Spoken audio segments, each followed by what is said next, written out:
Hmm. Very interesting. Very interesting. Greetings. Our Frederick Riddle here with another Christian news and views. And today's episode is 56. And we're going to be primarily looking at one particular news item. I do have an aside here at the end that I wanted to make a comment on. But I'm pretty sure most of you are aware of all the fires going on in California. So I wanted to discuss that a little bit. First of all, I'll give some news items here about it, and it's updated a little bit. I believe that the count of people that have been lost is now at least 16 and probably climbing. So, but let's take a look here. So, like I say, more than 16 people are believed to be dead as devastating fires spread across southern California. Amid dry and windy conditions, leaving officials scrambling to contain the historic destruction. Now, I haven't had to check the news today yet, so they are expecting some additional windy conditions. Thousands of firefighters are battling at least 4 sprawling wildfires spread around the LA area. The largest, the Palisades fire in Pacific Palisades, has scorched over 23,000 acres, destroyed thousands of structures, and is 11% contained. Now, this is a fluid situation, so that those numbers are most likely changing, and as far as I know, they're still growing. Um, the Eaton fire in Altadena now stands at more than 14,100 acres and is 15% contained. More than 100,000 people are under evacuation orders. So that's a tragedy right there, but let's move on. California Governor Gavin Newsom signed an executive order on Sunday that he says will speed up the rebuilding of homes and businesses destroyed in the Los Angeles County firestorm. Newsom said the executive order will cut bureaucratic red tape rather, and streamline certain building permits for the thousands of people whose homes were leveled or substantially damaged by multiple wind-whipped wildfires ravaging the region. Here's a quote. When the fires are extinguished, victims who have lost their homes and businesses must be able to rebuild quickly and without roadblocks.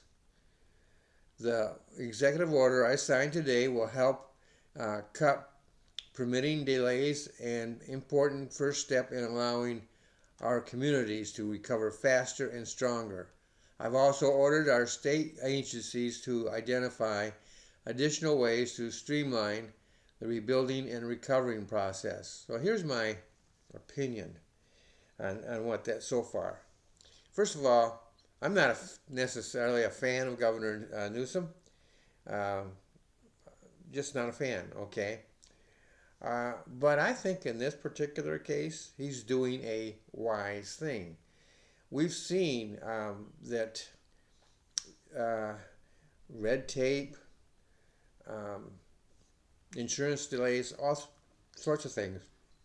When there's a tragedy, a major tragedy, these things can uproot people. There are still people today here in Florida who have not received proper compensation uh, because of Hurricane Ian.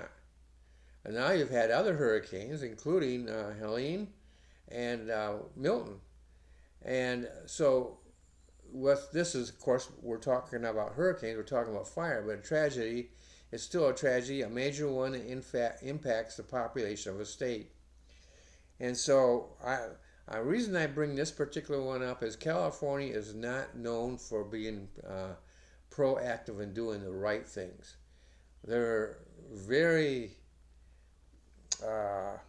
proactive, they're very active when it comes to pushing liberal agendas.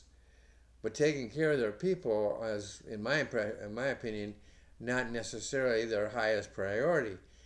In this case, they are, or rather Governor Newsom is, and he represents the government, they are making what sounds to me, without having read his executive order, it sounds to me like he is taking some aggressive steps to help his people, and that is good.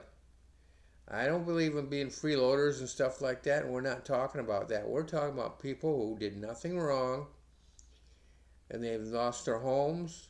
They may have lost loved ones, lost property, lost precious possessions, lost their jobs, all sorts of losses that they have suffered, at, uh, and it's not because they wanted to. It was as a result of nature. It was a storm, a firestorm. Now, I'm saying nature, it could have been. I've been looking at the news, and they don't really say, but they are launching investigations. Uh, and so there's a very good possibility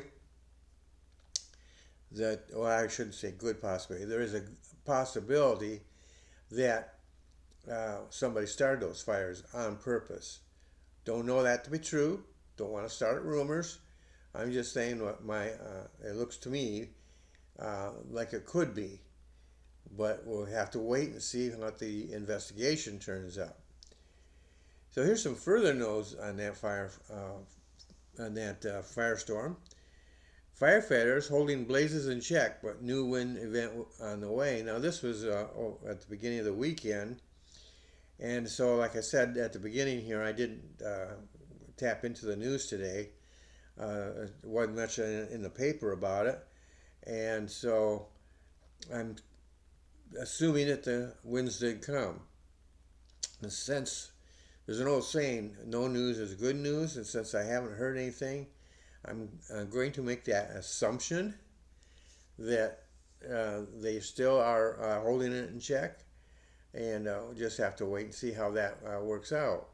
But calmer winds, according to the article I read, calmer winds gave thousands of firefighters battling several active wildfires a chance to expand containment lines overnight on two of the three biggest infernos. But officials said Sunday the fire threat remains high and winds are expected to pick up. So how much that has had happened and had an impact, still waiting on that.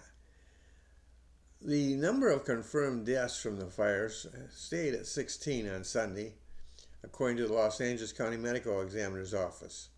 Los Angeles County Sheriff Robert Luna said during a press conference Sunday that 16 people remain unaccounted for in the Eaton and Palisades fires, but he expects that number to grow as search and rescue teams with cadaver dogs sift through the rubble. This is not a job I'd want. You're looking for people who have perished. It has to be done, just so that people can have some closure. But I would not want that job, and I'm sure it's not a job that any of the people who are doing it want, but it's something that they must do. This is a tragedy, and I'm giving my opinion again here. This is a tragedy. It does not matter whether you are rich or poor, white, black, red, or yellow, or maybe even polka dot. It does not matter. But I do wonder if those 16 and probably more that died were saved. Did they know Jesus Christ as their Savior?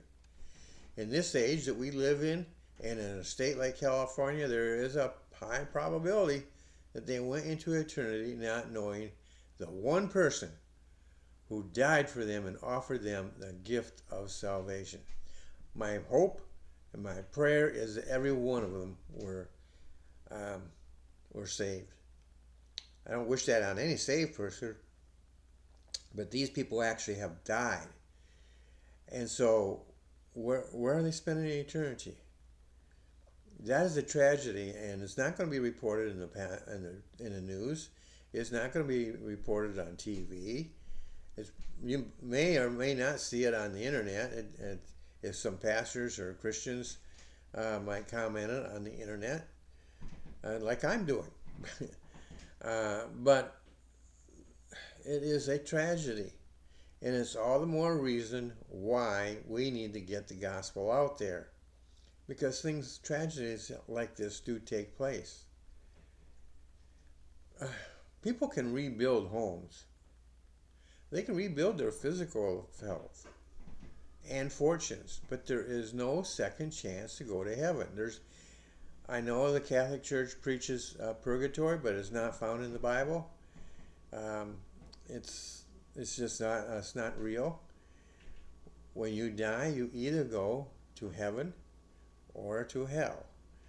And I know that some people might criticize that statement and say that actually it's they go into Hades, or they made different. When I read the Bible and I look at the description of Hades, and I look at the description of hell, and I look at the description of the lake of fire, these are changes of location. But the torture, the pain, the extreme pain, the agony, the thirst, all those things remain pretty much the same. They may get worse, but but I think it's just a change of location, and they end up in the lake of fire, which is eternal. And so, that's to me that's we're picking at we're how do you say it? We're picking things apart there. Doctrinally speaking, you want to debate that is fine.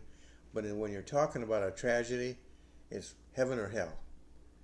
And the Bible makes it very clear that if you have not received Jesus Christ, your Savior, you're not going to heaven. There's only one other place to go to. So what was their choice? More important, what is the choice that survivors will make? It is possible that God is giving those who are alive, a second chance. He is not obligated to do so, but he might do it. What will they choose? And what I'm talking about, a second chance, maybe they were in proximity to that fire and they managed to escape and they're still alive. Maybe they were injured in the fire and they survive. They've lost a lot, but they're still alive. They have a second chance. What will they choose? Continue denying God, or continue to say no to his invitation? I pray that they will take this as a warning and make sure they are saved. Only they can do that. And they can't go to their priest or their pastor or anybody else, or even me. Can't go to any of them to be saved by them. None of us can do that. What they can do when they go to people like ministers, fellow other Christians, or so forth, is to hear the gospel so that they can ask Jesus into their hearts and be saved, eternally saved. Won't necessarily keep them out of a fire in this life, but it will keep them out of the fire in eternity if they receive Jesus Christ. And I'm not talking about getting baptized. I know some people teach that baptism is equivalent to being saved. No. If you were baptized before you get saved, it's meaningless. You got wet. Baptism, which is a picture of the death, burial, and resurrection of Christ, and is a public identification with him, is a one-time event that can only take place after a person believes and claims the gift of God purchased for them on Calvary by Jesus Christ. It's very plain. Jesus said there's only one way, and that way is through him. Jesus said he is the Messiah, He claimed to be that. There's some people who teach that he never did, but they don't know the Bible. They may be able to quote the Bible from one end to the other, but they don't understand it if they're saying that. Because Jesus Christ frequently claimed to be who he was and is. That is God, the Son of God, the creator of the heavens and earth, and our Savior. He went to the cross to pay for yours and my sins. And if you have not taken advantage of that free gift, then I would encourage you to do so. And so I do have a little bit of a extra news thing here before I close off. And this is the Democrats. And this just struck me as funny. There's an article in the paper today, What's the Future for Democrats? And one of those is divided between two different writers. I'm going to just focus on one hand here, and it says GOP disarray is a positive for Democrats. And so he's talking about different things that are favorable for Democrats in the future. So listen to this. One of the most significant advantages for Democrats is the current disarray within the Republican Party. Donald Trump continues to loom large, and as long as he remains the dominant figure, the GOP faces challenges that could hinder their effectiveness. Let's see, lost my place here. Trump's leadership style and mercurial decisions have already led to fractures within the party, as evidenced by recent conflicts over critical issues such as federal spending and debt. The eternal strife is palpable, with members of Congress publicly threatening one another and factions forming around various ideological lines. This discord creates a political environment for Democrats to capitalize on, as voters may become disillusioned with the GOP's inability to present a united front. I kind of wonder where this guy's been all his life. The Republican Party, if you...